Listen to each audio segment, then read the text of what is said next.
افغانستان کې حاکم ده او د افغانستان هر برخه الحمدلله له امنیت څخه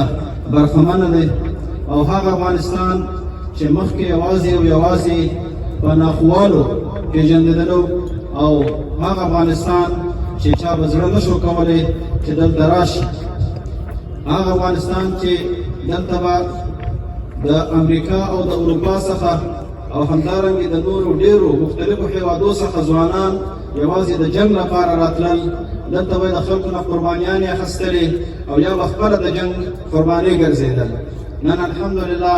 دې ته زمینه برابره شوې ده او دا یو ډېر غټ فرق راغلی چې دلته نه یوازې دا چې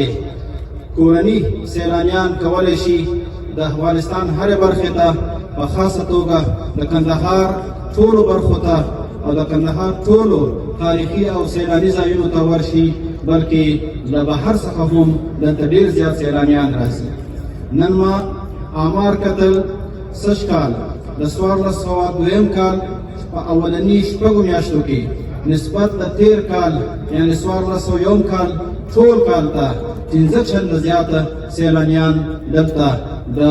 نړۍ د مختلفو برخو څخه، د امریکا څخه، د کاناډا څخه، د استرالیا څخه، اروپا څخه، همدارنګې د نږدې سیمې څخه که هغه پاکستان دی، که ایران، هندوستان او نورو عربي هېوادو څخه هم دلته په زیات تعداد کې سیلانیان راغلي دي او هغه افغانستان چې تاریخي افغانستان دی، بیا په خاصه توګه هغه کندهار چې ډېر تاریخي کندهار دی او ډېر تاریخي ارزښت لري او خپل علمي، ادبي او فرهنګي ارزښت هم لري، د دې ځای له مختلفو ځایونو څخه یې لیدنې کړي، کتنې کړي دي او ورځ په ورځ د سیلانیانو تعداد په زیاتېدو دی.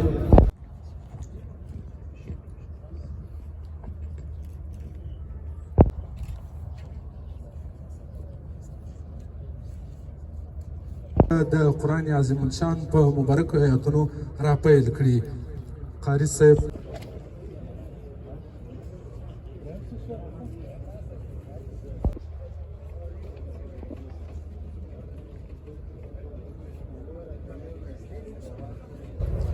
په افغانستان په استثنایی ډول باندې له مختلفو زاویو یو لرغونی هېواد او تاریخي هېواد دا هېواد واقعا هم هره برخه یې د لیدو وړ ده او هره برخه یې د عبرت اخیستلو داستانونه له ځانه سره لري. په بشري لحاظ افغانستان د مختلفو تمدنونو مقر او زانګو پاتې شوی دی. مخکې له اسلام نه هم افغانستان کې مختلف تمدنونه تېر شوي دي او مختلفې ځانګړتیاوې یې درلودې چې ټول اثار اوس هم په مختلفو ولایاتو کې موږ لرو چې د نړۍ بېلابېله نقطې نه ګرځندویان او ګردشګران را جلبولی شي. په هغو کې داستان په هغو کې د افغانستان د خلکو هغه د هغه وخت تمدن حکایت کېږي، د هغه وخت د ژوند کلچر او د بشري ژوند د بېلابېلو اړخونو. وروسته له دې چې افغانستان ته اسلام راځي او په اسلام مشرف کېږي نو افغانستان د اسلامي تاریخ یو مهمه برخه پاتې کېږي. دلته مختلفې امپراتورۍ، اسلامي امپراتورۍ یا پاچاهۍ تېرې شوي دي، شاهکارۍ تېرې شوي دي، په اسلام باندې ننګ او د اسلام توغ لوړ ساتل شوی ده او د دې هېواد هره برخه یو